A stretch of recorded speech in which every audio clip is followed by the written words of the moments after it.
यश शर्मा जी, ग्वालियर राधे से। राधे महाराज जी। महाराज जी, आपके चरणों में कोटि कोटि प्रणाम। महाराज जी, जैसे महाभारत में श्री कृष्ण जी ने अर्जुन जी को गलत सही का मार्गदर्शन कराया, वैसे ही क्या श्री कृष्ण जी उसी रूप में हमारा भी मार्गदर्शन कर सकते हैं? और अगर कर सकते हैं तो उसके लिए हमें क्या करना होगा? भजन। पहले नर नारायण के रूप में तपस्या की है अर्जुन ने बद्रिकाश्रम में, तब वो अर्जुन रूप में अवतरित हुए हैं आकर के, तब उन्हें श्री कृष्ण रूपी सारथी प्राप्त हुआ है। भजन करो, तपस्या भजन।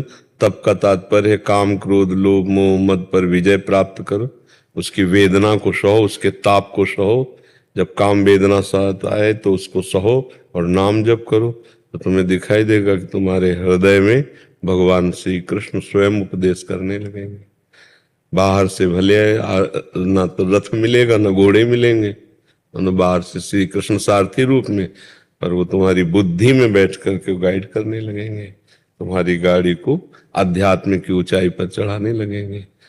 नाम जप करो, बिना भजन के कुछ नहीं है। आज तक किसी को कुछ भी प्राप्त हुआ है तो भजन से प्राप्त हुआ है। बिना तपस्या और भजन के तो केवल बातें भर बना सकते हो और कुछ नहीं, उससे कोई लाभ नहीं मिलने वाला। समझ पा रहे हो हमारी बात?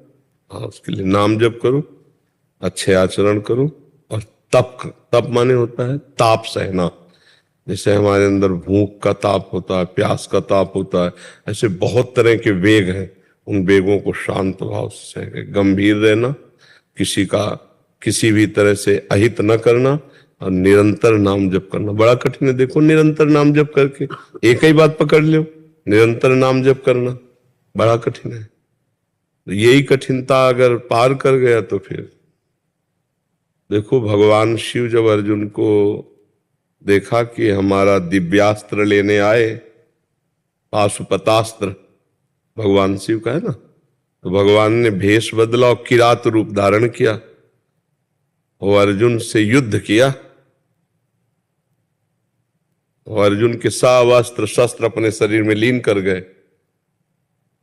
अर्जुन ने विचार किया कि ऐसा कौन वीर हो सकता है कि हमारा गांडीव अक्षय तूणीर सब उसी में लीन हो गए। तो उनका 2 घड़ी का समय दीजिए हमको। किरात रूप में भगवान शिव थे। तत्काल भगवान शिव का लिंग बनाया और पत्र पुष्प जंगल के लेके जे ही अर्पित किए, तो देखा किरात के मस्तक पर। तो उनका अरे तो आप प्रभु आप हो आप। तो भगवान शिव ने कहा मैं देखना चाहता था कि तुम हमारे अस्त्र को धारण करने की क्षमता रखते हो या नहीं। जब तुमने बाहु युद्ध से मुझे संतुष्ट कर दिया, भगवान पिनाकपाणी शिव ने परीक्षा करके ही अपना अस्त्र दिया। तो श्री कृष्ण हमारे जगत गुरु, जगत पिता, अखिल ब्रह्मांडों का स्वामी, हमारे को सारथी रूप में बहुत बड़ी तपस्या करनी पड़ेगी, भजन करना पड़ेगा और मिल जाएंगे। जब वो पुत्र बन जाते हैं, मित्र बन जाते हैं, तो अपने भक्ति के लिए क्या नहीं बन सकते। पर वैसे हम बने, वैसे हम भक्ति करें। पहले तो खूब नाम में चित्त लगावें, नाम जप करें। जितना नाम जप करेंगे उतने हम में सामर्थ्य आएगी, और सामर्थ्य आएगी उतने हम सह पाएंगे काम क्रोध लोभ मोह मद। नहीं तो अभी गाली दे दें तो अभी बुरा लगने लगेगा, नहीं लगेगा? जब कोई गाली दे बुरा ना लगे और कोई तुम्हें बड़ाई करे और अच्छा ना लगे, तो जानो कि श्री कृष्ण के लायक हृदय बन रहा है। अभी हमारे लोगों का हृदय बड़ा कूड़ा करकट है, बहुत गंदा है, बहुत गंदा है। अब जैसे कोई काले कपड़ा पहने तो उसको गंदा क्या दिखाई दे, सफेद में जरा सा दाग लगे तो समझ में आता है। तो अपना मन इस समय समझ लो काले कपड़ा है, उसमें गंदगी ही गंदगी भरी है। अब उसकी धुलाई हो पहले नाम जप से, तब पता चले।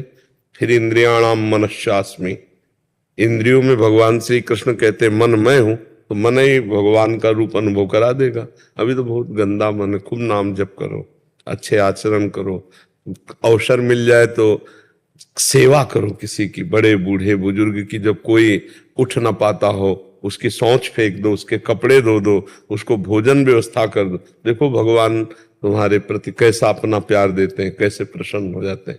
पर बिना या केवल बातें बनाने से बात नहीं बनेगी, करना पड़ेगा।